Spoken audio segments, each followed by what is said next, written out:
before they hired me. That's what we love about this customer marketing, customer engagement, advocacy world. It's all, we all know each other one way or another. It is a very small community. 2 degrees of separation, perhaps. Mm-hmm. Hey, now we're at 900 people. It's not that small. Let's see. Kristine is going to take over as host for me because I woke up with an awful canker sore right in the front of my mouth, which is not a lot of fun. So she's going to take over as host for me and continue to let people in. And the topic is cabs. We all know how we usually handle these calls. We just jump in with our ideas and questions and thoughts and share. And take it away, Kristine. Thank you so much. Hey guys, it's cab week. We're just getting started. Let's do a quick show and tell here. Raise the hand. Who has already created and or organized a cab with at all ever? Yay! Yay! So what's the biggest pitfall?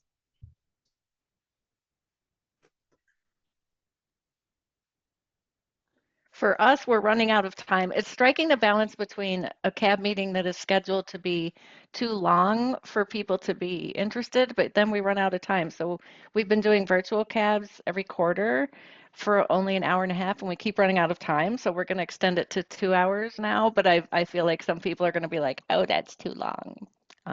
But yeah, we're running out of materials. So that's one of our challenges anyway.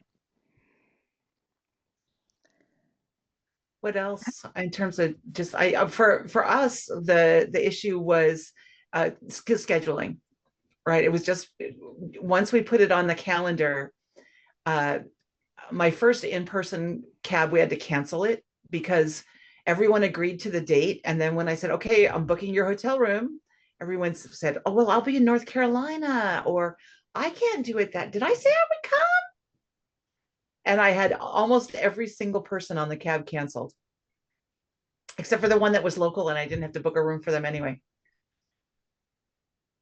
So that was, and that challenge continued even into the virtuals, where we would set up a date and a time, and then it would fall through for whatever reason. Do you, Kristine, do you pay for their flights or just the hotel? We did both because ours was really quite small. Yeah. So we did both, and it was an all-day meeting. Well, a day and a half of meeting time, and then a half day of fun time. Yeah. So it worked well. Once we got the first one off the ground, it actually worked really well. And we cohorted. So like one year we only had 6, and then the next year we had 12. And then we did airfare only for the second one because the 12 people. And actually, nobody really complained about it at all. Yeah, we did. Our first in-person cab was actually last year, and we paid for everything. We paid for the airfare and the hotel. And then this past year in February, we paid for nothing. But actually, we didn't get very many complaints. So I'm not sure what we'll do next year. You guys not have a standard charter, like a We do have a charter. It doesn't mention who covers costs. Oh, we have that included. Okay. Yeah. We have it included in our agreement. Yeah. I'm curious to know what other people, what does everybody do, like in terms of covering expenses, hotels and flights? So I can talk. Do you guys hear me? My phone. Yep, Yes. go ahead. Sorry. Awesome. So I'm actually launching our first customer advisory board here at PineCon next month. We are calling it Technical Advisory Board because our audience is very technical. So we wanted to kind of differentiate that. Just in one day, we want to have a real kind of customer advisory board or executive kind of level one. So what I did was to see where the customers were located. A lot of them were or are in the Bay Area, San Francisco Bay Area. So we decided to host it there. We also kind of expanded to other folks. So when we send the invitation, that came actually from our CTO, inviting them, the customer. We included the account team. We kind of said, we want to invite you to the technical advisory board. We want your input on these things. This is what we're hoping to do. The first date, the first meeting is going to be in person in San Francisco on this date. We will cover travel and accommodation for everybody outside of San Francisco. And please let us know if you are in by replying to this email or kind of submitting this form by this date. And I make it very easy for them. I actually talked to our legal person, our legal counsel, and because we already have an E&D in place with our customers, we didn't have to have an additional one. So, but in the form, I asked them about, where are you coming from, your pronouns, your phone, whatever, your size, dietary restrictions, and at the end, it's like, I accept this invitation, and like a little, kind of, by the way, everything is private and everything. So kind of, it was not a separate document because we already have one. And so far, we invited 20 people. So far, 12 has said yes. And I'm booking some of their travel already, some folks from New York. So I think we may have between 10 and 12. 2 of them agreed to be part, but they just told me, I'm going to be traveling the 15. I was like, well, it's the 15. It's no point of return, but we will include you. So we will send the summary, the notes, and we will include you in the next in person and the other things that we are doing in between. So I'm very excited. I'm kind of nervous a little bit because I haven't done in a person tab in a while. Before we did it during the pandemic, virtual. So and we said the expectation is a whole day. It's going to be from 9 to 5 with an outside dinner afterwards. And it seems like everybody said yes. Everybody has been positive. So I hope the people I have to show up. Makes me nervous hearing that some of them cancel later.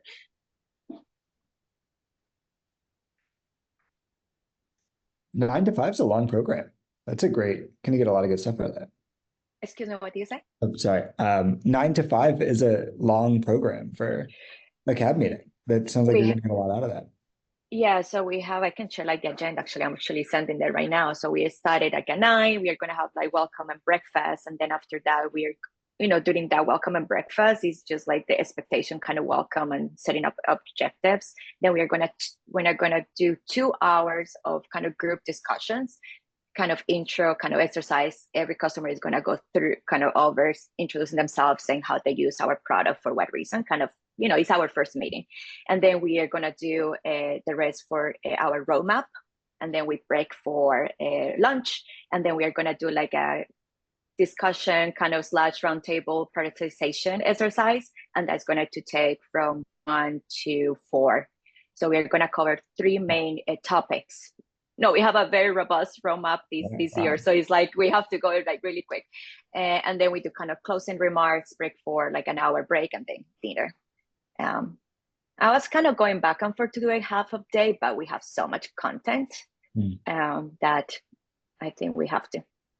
And if they're all coming together, you want to make it meaningful. Any in-person meeting, we've done a day and a half event for, where they fly in the morning, the next day is the full day, and then half the second day and they fly out.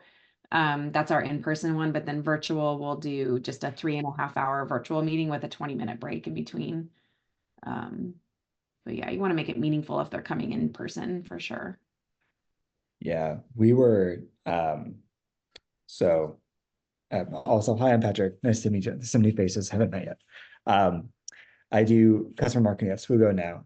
Been at a couple places before doing customer marketing. One place we really lucked out because our whole ICP was based in the same region. So it was like a political company. It's Quorum, if it does anything for you. And everybody was based in DC. So it was like amazing. We had like 3 different cabs, like user groups, like 120 people were involved in like quarterly meetings coming to the office. It was incredible. And then went to another company where, of course, it's distributed across the globe. And when I got there, we had a cab of 4 people. So it was like really tight. But it was like some of the largest companies in the world were like it was a health tech company. So like their benefits managers were, there. And so we did that in person. And our CEO was like very insistent that we kept it to 3 hours. She just kept telling me like that's the number. Like, these people are very busy people, like so keep it to 3 hours. And so we just had to have like a very high level experience there. And so I don't know, I'm super curious to hear how folks are doing these like really large, or like these long events. We're looking at starting up a client advisory board where I'm at now. We have like numerous user groups to get more like product feedback, but as we're looking for like higher level, just like general industry stuff, we're looking to leverage our user conference as like means to get an in-person interaction on the books. But up until then, looking to do mostly virtual meetings. I'm curious, how did like a 3 hour virtual call go? Was there like a good amount of pickup there? I do webinars like twice a week, and we found that like 30 minutes is like the cutoff where people stop, like participating. So and I know CAB is different, but like I'm curious, how did that go for you, Mindy? Yeah, we do. So I think it also depends on how often is your CAB meeting. Our CAB is an executive level CAB. It's VP and above, typically more C-level. And so we meet twice a year. The first meeting in the beginning of the year is in person to kind of build that camaraderie, that trust, that relationship. And that is the big event of the year. We have 3 audience CABs that we brought together all together in one place and time. We do group sessions, everybody, and then we break into smaller groups to do other discussions. And then the second half of the year is the virtual meeting, 3.5 hours, 20 minutes in between. We co-build the agenda with our customers too. We ask like, what's top of mind for you? What do you want to be talking about? These are the things that we care about, that we need your input on. So we try to make a bit quid pro quo for making sure that they feel like they're getting stuff out of it just as much as we are. And then arguably we do, we're talking maybe 20% of the time and do 80% them talking. That's why we do a lot of pre-reads where we're like, here's what we're talking about. Here's the questions we want you to come prepared to answer, and then come and we'll just have a discussion and be really like open and raw and honest and not a dog and pony show. And so in the breakout, in the virtual meeting, we do kind of like the high level of like, this is what we said the pre-read was going to be. Here's the conversation that we want to have. And we've actually found it's been way beneficial to break into smaller breakout groups within the virtual session so that they're talking individually, like maybe a group of 5. We try not to do less than 3. Like 3 is too small, probably no more or less than 4.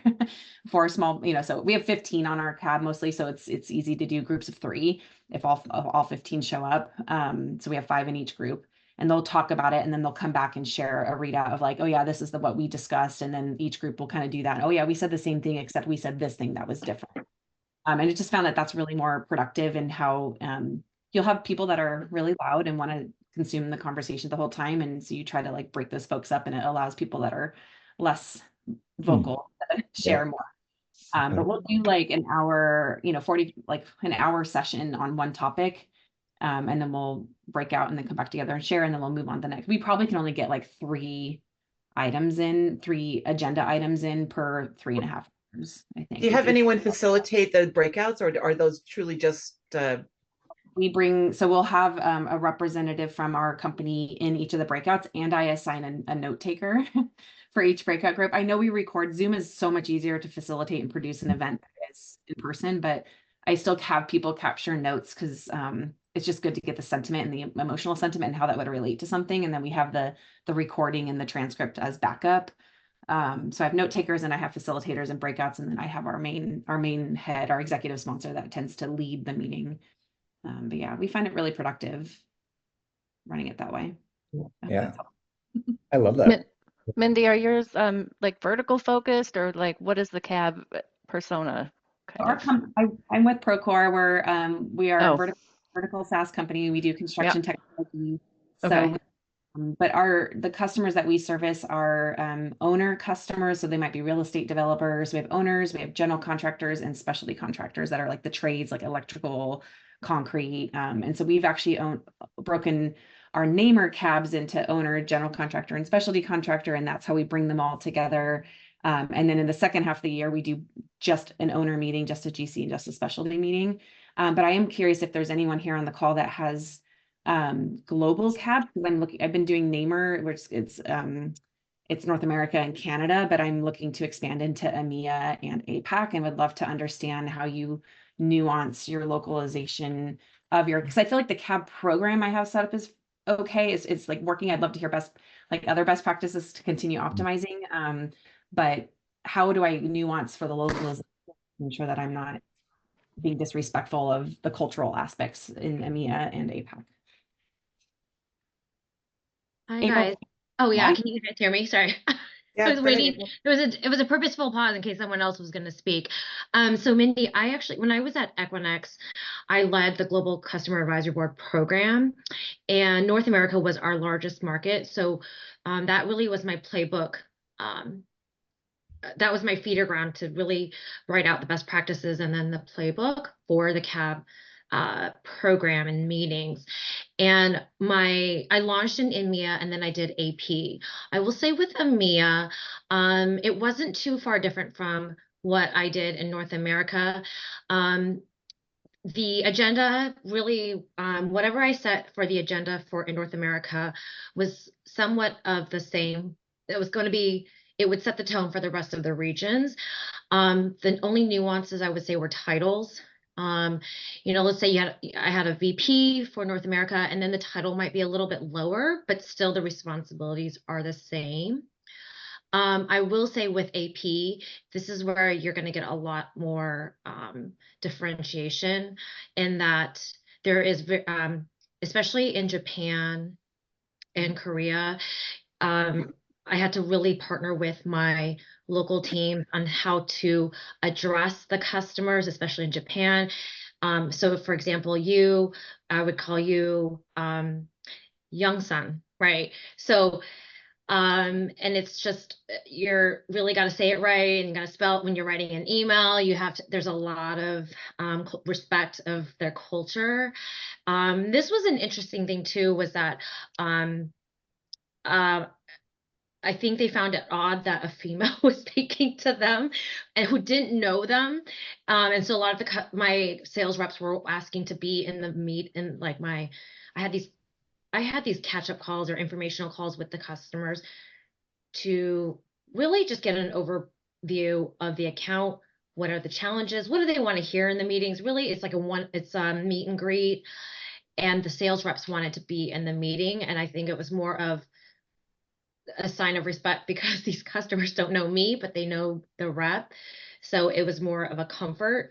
But I will say what I did with each of the regions in EMEA and AP, I partnered with the presidents.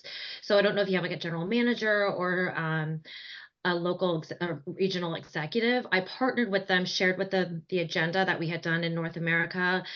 Oftentimes it's not going to be necessarily too different. Maybe it's how they address the challenges, but sometimes entirely they took out one session and they were like, we don't want to talk about this. We're going to talk about Y and Z.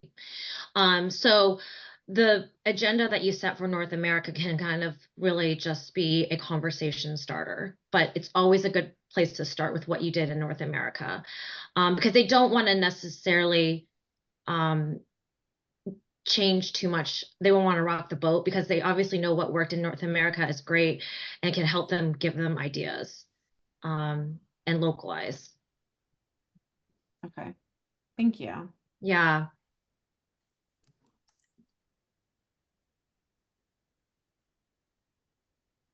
Actually have a separate question for you, Mindy, and I'm happy to share kind of what we do here at G2. We have an executive advisory board, which is mostly CMOs, some SVPs from some of our bigger accounts. And we do 2 virtual meetings. They're 90 minutes. And then 1 in person. We do like a welcome reception then a 9 to 3 meeting. Then we had sort of like an optional fun bonding thing. And then we had a really nice dinner. And then on Friday morning, we had a lot of like our executive team set up a lot of one-to-one meetings with our members who were going to be there. And then we had a really casual, like stop by for breakfast type thing. We were just grabbed a corner of the room for tables. It wasn't anything formal. And most of our customers are in the Bay Area as well. So we actually did ours in Napa at this like super cool resort. And I feel like because of the place we picked, people like we had 100% of the members show up. And I feel like that was really cool. And then, but even with our virtual one, like we just had our virtual cab 2 weeks ago and everybody showed up for that one too. The challenge, I really like what you were saying, Mindy, about like, here's what we need to talk about. Like, here's what we want to ask you about. And then here's, we want to save some time for what you want to talk about. How are you planning those agendas? Like right now, after a meeting, we send out a survey. What did you think about this meeting? Is there anything you'd like to discuss in the future? But I feel like as we get closer to it, our team is more focused on like, here's what we need to get from this group. And we're doing a less good job of like making sure their thoughts are part of the agenda. Like, how are you co-planning? We created a private group inside our community. Now these guys are C-levels executives. They don't engage in there. Yeah. It's kind of me just pushing information to them. That's where we recap the notes. That's where we do put the post-meeting survey in there, but I tag them so it automatically sends an email to them. And that's mainly how they consume the information out of there. And I'll put a post in there like, hey, we're planning for upcoming meeting and call for agenda items. Do you have any topics that you'd wish to discuss? Are things top of mind for you and your business? These are what we're thinking. Let us know. And then sometimes, and I'll put in there sometimes, like, even if there's a session that you would like to lead. That was one thing that we found kind of cool. Some of our CAB members actually led a session with the group because they want to learn and network from each other too. So we've done some of that in the past, but oftentimes I find that they respond. They're like, oh yeah, +1 to product update, +1 to a workshop on whatever product or, analytics or whatever we do. So they'll kind of +1 what we ask for, which then reinforces the things that we will then prioritize to discuss over, everybody wants to get in CAB and we're like, well, listen, CAB really wanted to listen to these 3 things. So we're going to prioritize that. But not all the time. Sometimes they'll come in saying, hey, I really want to understand tech stack and the fact that we've all brought on all this different technology to do our jobs, but now it's like too much technology, too much desperate things, and it's all not connected. How do we bring this all back together to connect? And so then we did a session on technology in the industry and how do we, bring it together. And it was like a networking conversation that was led by one of our internal folks. But yeah, so that's kind of, it's through using community to like source it. If not everybody responds, maybe I get like 3 people out of the 15 that will respond. Okay, that's about what we see too. It's like there's 3 people who tell me what they want and everybody else just sort of, But they show up and they participate, but they're not as actively sharing that feedback. I'm actually in the middle of planning Telium's first customer advisory board. And I think Mindy, I think I got this idea from you. We are doing, so it's 4 hours and about a third of it's going to be dedicated to topics that the customers want to talk about. I created a survey monkey and I sent it out to everybody. I think like 80% of the people who've RSVP'd have completed it. We're using that to guide what those topics are. We have some that like we thought they might want to talk about based on things that we've heard from our customers. And then there's just like a little box for other. We've, like I said, seen really great results with that. And I just call it out in the email saying like, hey, we really want this to be beneficial for you. We want to know what you want to talk about. We would really appreciate it if you could complete the survey. Yeah. We've done it, piggyback off that a couple different ways. One is, so Swoogo, the company I work for, does registration for events, like that's the software. So for each of our user groups, we do still do registration for each meeting, even though we like send a link that has all their information pre-filled for the most part, except for a few questions that are along the lines of like, vote on what you'd like to talk about, a few different things outlined there. And then tell us like what else you'd like to chat about. That's been really helpful to source those ideas. because they're like on the forum while you're right there. Two, has been really helpful. Like, Caitlin, I had the same thing where it's like the same three people participated every time. And it's like, okay, cool. I know what Jack thinks, but like everybody knows what Jack thinks because he submits 4,000 support requests every day, stuff like that. It's been really helpful tapping into the account managers and CSMs to like have them push it during their calls to say like, hey, it seems like this is something your team is really working on. Do you want us to bring that up at the next, CAB meeting or stuff like that? Of like to find those people that aren't submitting those ideas to like really like work with them to get in to find that specific thing. So that's been super helpful. And then based off of that, at the end of every meeting we've done like like, okay, now what would you like to talk about next? And then people at that last meeting then talk about what they'd like to talk about at the next one. What's happened often is like I would list like, here are the three things, and people are like, those seem fine, but what I really want to talk about is this. And then everybody goes like, oh yeah, no, yeah, that. So like then that ends up being like such a great kickstart to like the next meeting because then they're noodling on that for like months until the next meeting comes up. So those were like the three things that I found really helpful for getting feedback. Cool. Thanks. And can I add one more thing? So Katie mentioned it earlier, and I was speaking about it earlier to Mindy, was because I know Katie says she does these like SurveyMonkey, and I was telling Mindy I do these like customer call catch-up calls. It's really just a one-on-one meet and greet. So in those calls, I introduce myself. Sorry, these meetings I set up are before the CAB meeting, after I have received their RSVP to the CAB meeting. And the purpose of the call for 30 minutes is meet and greet, hear what are their business challenges that they're solving for, what are their goals for the year, how has you as a company been helping them to solve for these challenges, how can you do better, what are they looking for. It is not meant to be a sales pitch. And then also just to hear about what are topics of interest, and they might want to ask, oh, who else is coming to the meeting? And so it gets them thinking about who they want to network and meet with. And those are also another way for you just to meet the customer yourself, build that relationship and start that engagement going. In the past, I did do SurveyMonkey in the beginning, but I really wanted to have more of a one-to-one touch point. I would write up notes, and then afterwards, I would send it to the account teams, and so that they didn't feel excluded. So this is just another alternative. If you have the time, it was manageable for me because I would have 12 to 15 customers RSVP. And so it was great. You just space it out. And it helps you really build the agenda and then focus on what is important to the customer, making sure that the customer's voice is reflected in the agenda as you're speaking with your stakeholders to review the topics and build out that agenda. So. Can I ask, April? I had two thoughts as you're sharing about that. One, I agree that's something like doing a welcome call on like trying to help set expectation for what the CAB is about, what they can expect. I think that's really important. Yeah. And but one thing that has backfired on us that I just a caveat and share with you. I don't, maybe this hasn't happened to you guys yet, April, but when we're asking around, oh, what are your business challenges? What are things that we can do? How do we better help you?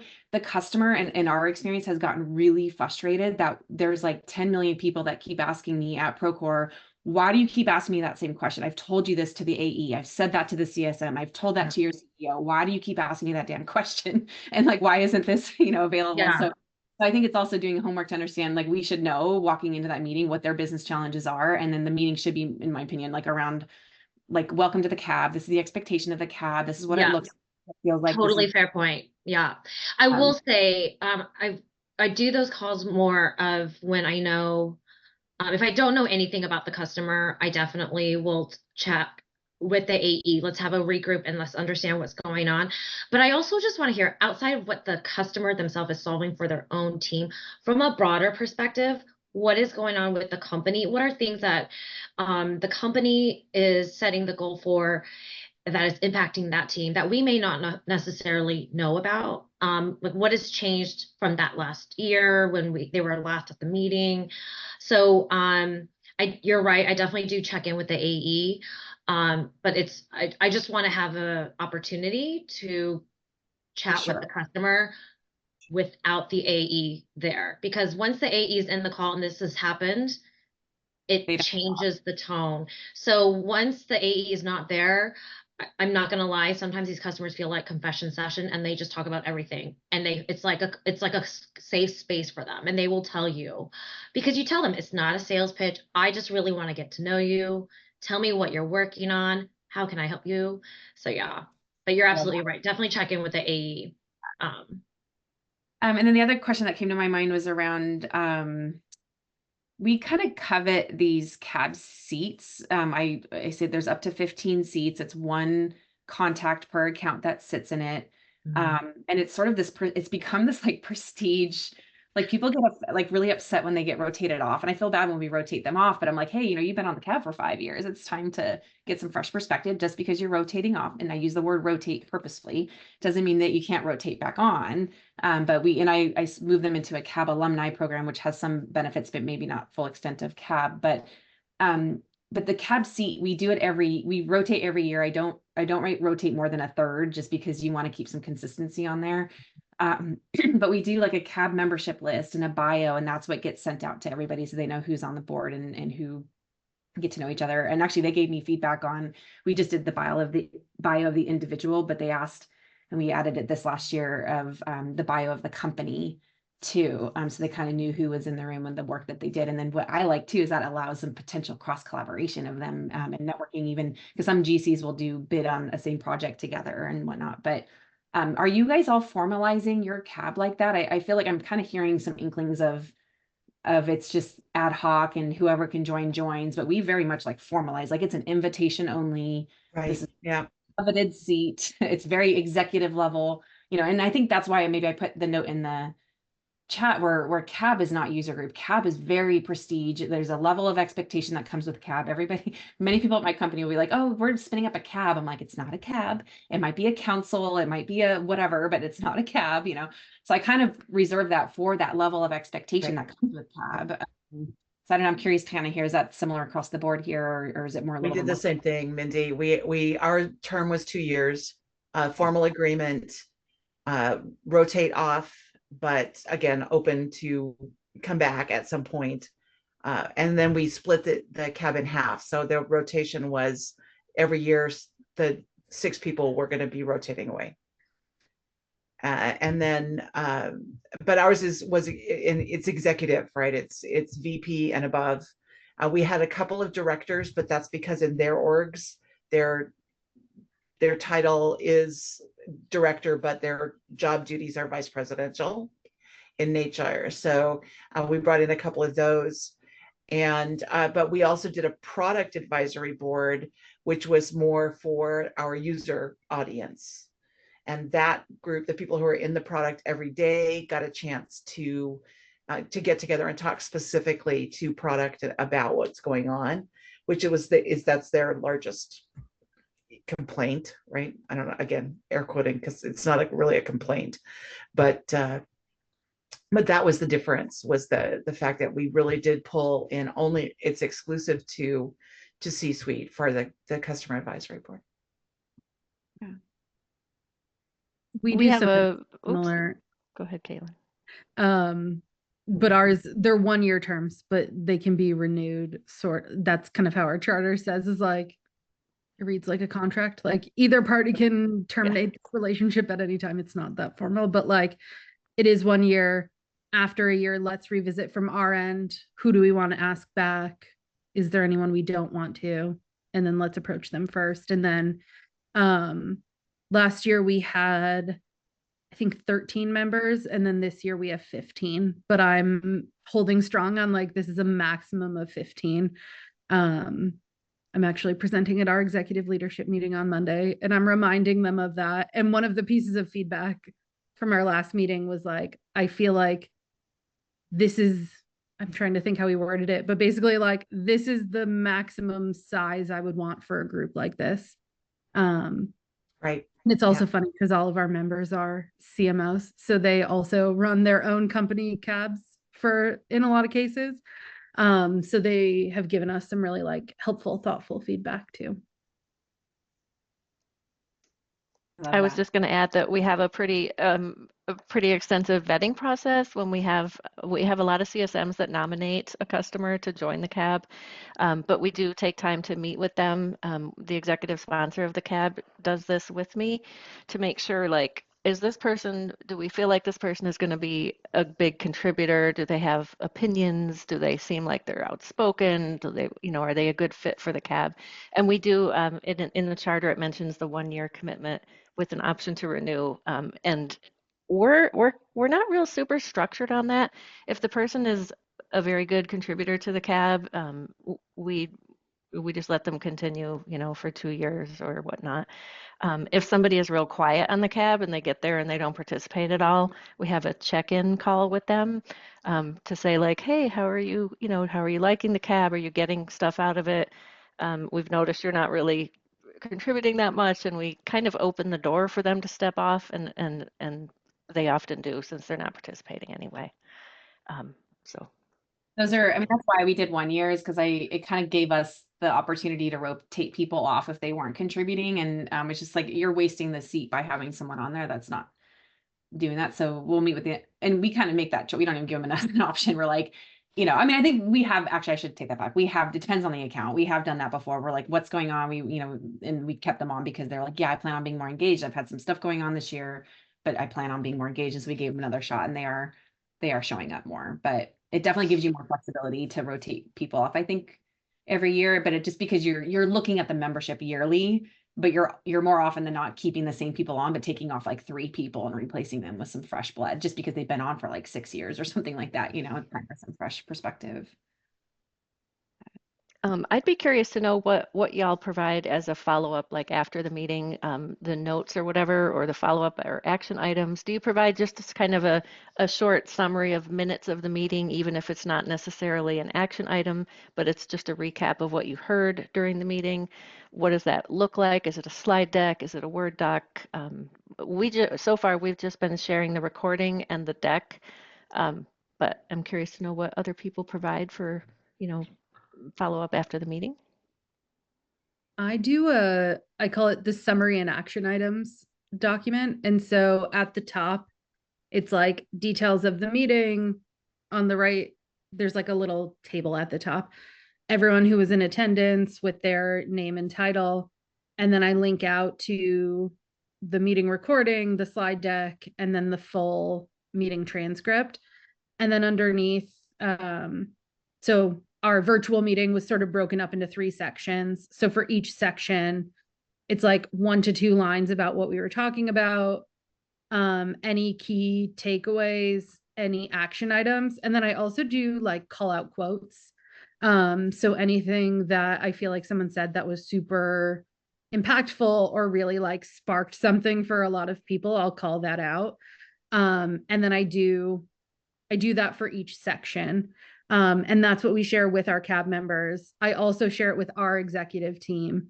But then I'm presenting on Monday to the full executive leadership team of like, here's what the meeting was. Here are some of those, like we're digging a layer deeper from the summary for the rest of the executives, because not all of them are in the cab meetings. Cool. We do similar, like a meeting minutes and action items document. I've chosen not to route the recordings, harder when it's in person, and even when it's virtual. Part of me is like, the reason, like, it kind of makes it force them to be in attendance. Like, if you want to be here, then you get to hear the conversation, but if you're not here, then you get to read the meeting minutes. But so we don't send the recordings. There's like NDA stuff in there, and I worry about the risk of those recordings get distributed elsewhere. So we just do meeting minutes and action items in a document, we technically use a deck, a Google deck, or do Google slide sheet, but it's kind of like a Word document. And we'll recap, like, some to you, Caitlin, highlighting the main key takeaways. That it was more about what the people had said, and then the key action items out of that, and like what we learned. And then we'll have it at the top of it. We'll have the top 5 key topics of the overall event. And that's often what goes to the executive team, because they're like, just TLDR, too long, didn't read, like what were the 5 big key takeaways that you guys learned? And that's what usually is at the top of that document. Question in there, can you guys share your formats in the Let me see how to do it. Just like blank, just blanked out, like maybe just the headings or something like that. Yeah. I can put something together. We had this we had too many chefs in the kitchen at one point, and we had our executive sponsor say it should only include action items. That's all it should include. And I'm like, well, not every topic had an action item. Like it was a learning thing. So I don't know, I'm a little lost on how much detail to include in the follow-up. I mean, we don't do a play-by-play of what the internal employees had said, but it's more, I can't share my screen now, so I'm gonna share my screen. Oh, I don't know. Can I give you the? I can share also what I did with Aquanext. So I did 2 different versions, similar to what Caitlin did. You should be able to, Amity. Sorry. Oh, no, you're fine. I was gonna say, so I actually did like a formal PowerPoint write up where, it starts with, here's the agenda, here's the cohort, and then the objectives. I'm really assuming that if someone who has never been to a CAB meeting but wants to know and hear what, like really get a full eye view of what happened in the day in the land, I'm setting the page for them so they know everything. And then I don't know who mentioned it, but like, let's say there's like different sessions. So I had different sessions and then the key takeaways and the action items and the notes. So usually the internal deck will probably be maybe 25 slides or so. I mean, you also had to make it friendly and readable friendly, etc. There's quotes, and then also the events team would also want to add in their feedback of like, what did the meeting, what our members survey feedback and etc. And then I send out a smaller, slimmer version to the CAB members. Really like the bulk of what we heard, what were the key takeaways, action items, that's pretty much reflected in the deck. And then I always sent out everybody's contact information because they all want to be friends after the meeting ends. They all want to send out personal notes to each other. I've seen that happen. I was seeing that happen even the minute I gave out the contact list at the meeting. So don't forget to send out contact information because they all want to make sure, they all want to network. And the reason I want to go back, the reason why my deck that I sent out internally is so big, a lot of times the product people really take a lot of heart to what was said, because a lot of the information really does affect them and whatever they're working on. And so the more information is better. But then usually afterwards, I'm also presenting to various cross-functional team members in their team calls, just giving like a 5-minute summary of what happened. And then I'm happy to send out the deck if they want more information. So.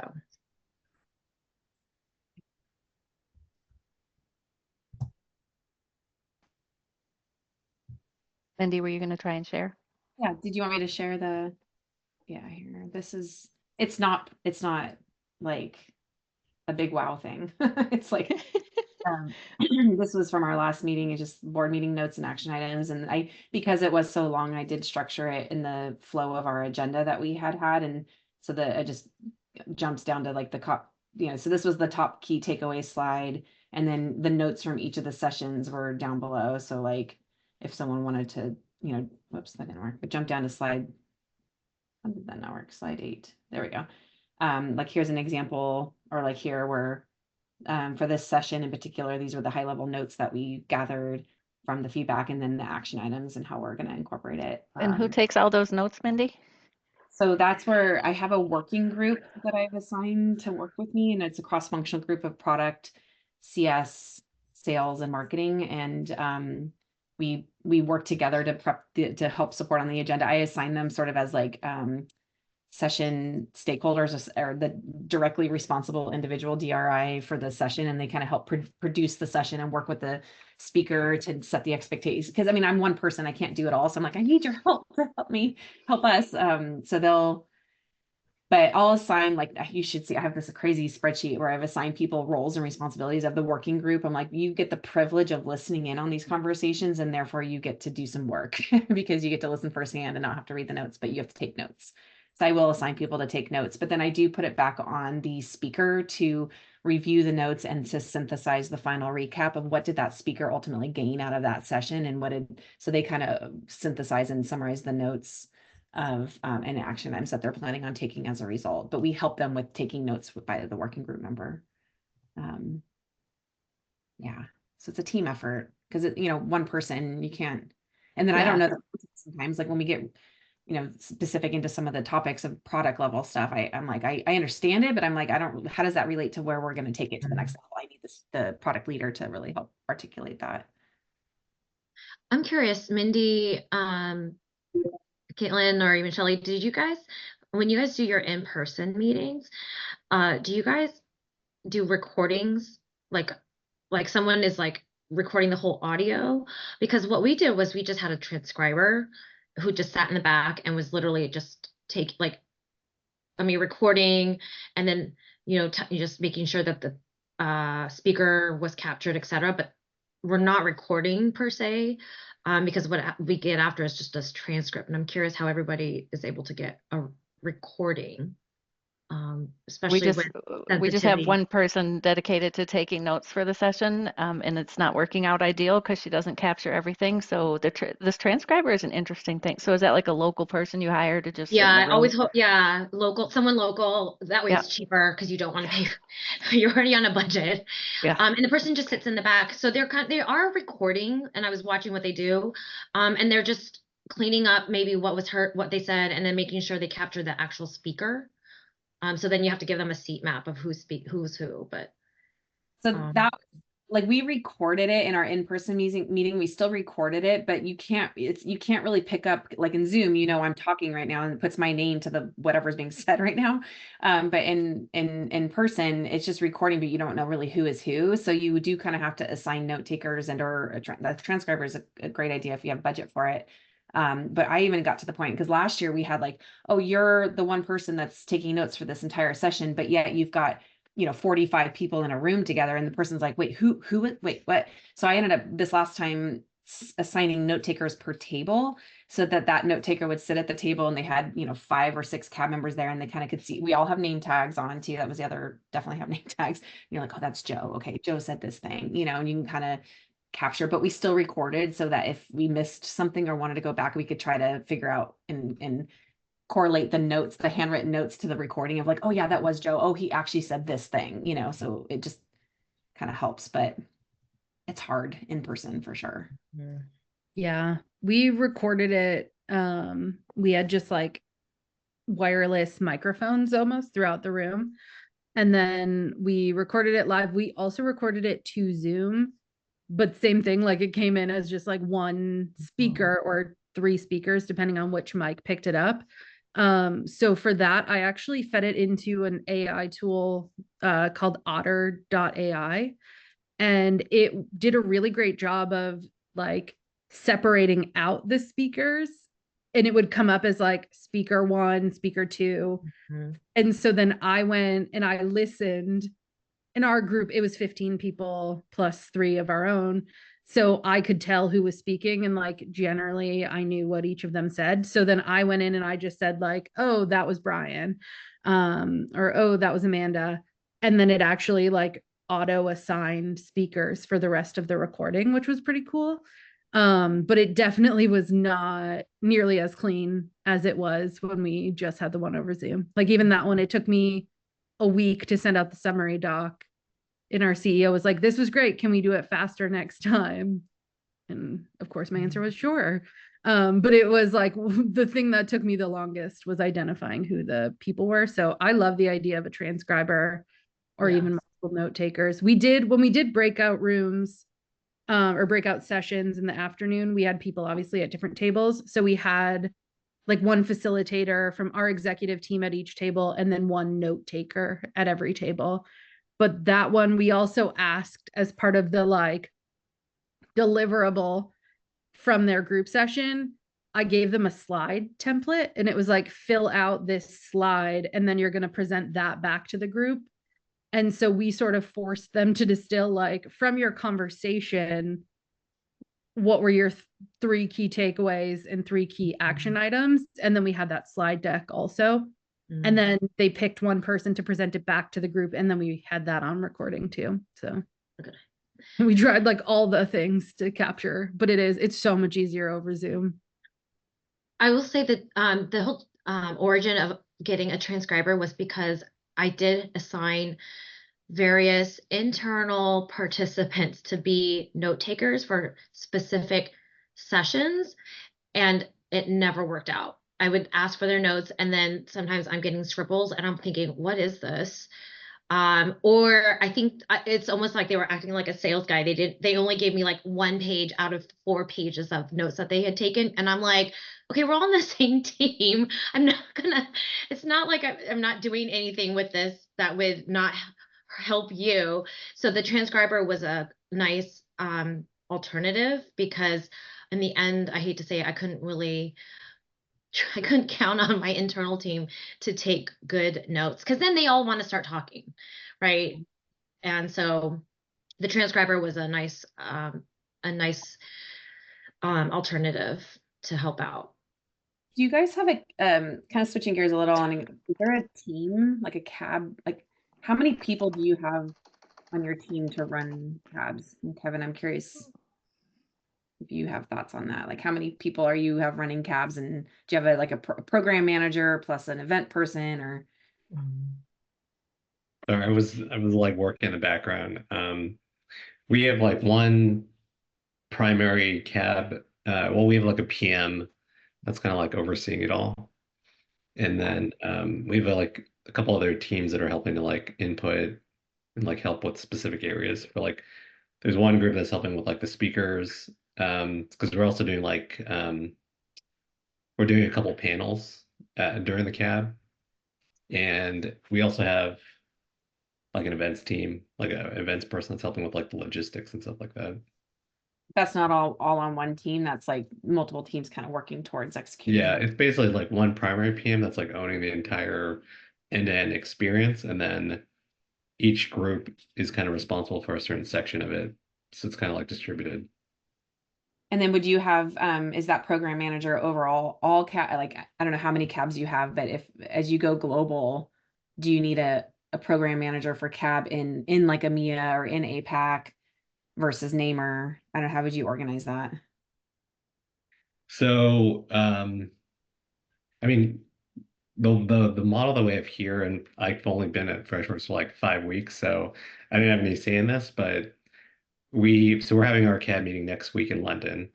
All of our customers globally are flying into that event, and we're actually making it's actually like 2 cabs in one. So there's actually 40 customers going to this event. And so we have it broken up by product line versus like a distributed group of, C-suite leaders across our entire portfolio, which is probably how we would want to run it, where I think a lot of folks here said, 15 to 20 customers at max, representing your most strategic accounts. But we have it broken up by solution, and then they have like certain tracks that they're going to. And then our executive team is involved there. So I think like the breakout is we have almost like an even split between each of the regions that are flying up into London. And normally in the past, like I've used to have cab programs where it's like you meet once a year only, you spend all the money, for the wining and dining and all that. We're actually going to have 2 in-person events. So there will be one in North America, and then that'll probably be in the fall timeframe. So we'll have at least, I think, 2 a year, like going forward. Interesting. Yeah, I just feel like our market, like we're in this weird place where I think Namer is super mature. And so we have a full-blown cab program for Namer, but then as we break into APAC and EMEA, that's less mature markets for us. So I wouldn't have like, in fact, like when I have 3 cabs in Namer, I probably just start with the GC cab in APAC that I almost feel like I need someone that's in region to kind of be running that. Yeah. I mean, on the flip side, like at F5, we just had my old team had their CAB meeting this week, and they actually had it in Seattle, where the F5 office is located. And most of the customers, I would say, probably 90% of them are North America based, and then maybe like one or two from the other regions. Mm. For us, the challenge was always APAC because of the time difference. That's why you almost have to Right. separate. And EMEA, not so bad. Yeah. We had two people on the cab that were EMEA members, and that wasn't really a problem in terms of scheduling and getting people into the right places. But it was incredibly problematic trying to find the right way to manage what's going on in APAC, just because, again, their time zones are as varied as what we have here in the US, and it's just a challenge to try to get them to be part of the conversation if we were doing a virtual event because of the time change. Yeah. It's not like I was going to say, oh, and by the way, we're going to host the call at 8 a.m. Pacific, which is the middle of the night, for someone. Yeah, exactly. I mean, we used to try and rotate the times, but there's never really an ideal situation, right? Like, and then we've had debates on regional cabs versus global one, and every company's going to be slightly different. I feel like we're in a regional world, and maybe once a year bringing together everyone, but you'd have to fly. That one have to be in person. Yeah, that was again challenging because the cost to get somebody from Australia or India and the time commitment from them, because for many of them that's a single or 2-day journey. Maybe that's every other year you do that and not, yeah. Yeah. I mean, at Adobe, the way that we used to do it is just we had probably 10 different CAD programs broken up by like solution area or persona. And we would actually have the CAD meetings at our summit conference. So clearly, like every year, people knew exactly when it was going to take place, usually in March, April. And so they could plan accordingly to do the meeting there. And they would just, in between the in-person sessions, they would just either have like, groups. I think some of you guys talked about sort of like the separate like forums and whatnot. And then we would still have the virtual Zoom meetings, but it would still just be rotated. Like, EMEA time versus APAC, and then just keep doing it. It's not ideal for everyone, but calls would be recorded and people could plug in if they wanted to. Yeah. Awesome. I know we're at time. Good to see everybody. Yeah. We are at time. Happy to stay on for a little bit longer if anybody else wants to chat, but otherwise this is yet another Friday afternoon. I do have to jump, but yeah, good to chat. Thank you all. And Yeah. Mary's going to have the recording. She'll posh, she links out to the recording all the time, so she'll take care of that. if anyone wants to one-on-one network more, just to go deeper, I'm always about figuring this. Sometimes it's hard with too many people in the room. You kind of go on different tangents, but this was really valuable. I appreciate it. Thank you. See you guys. Thanks, guys. Bye.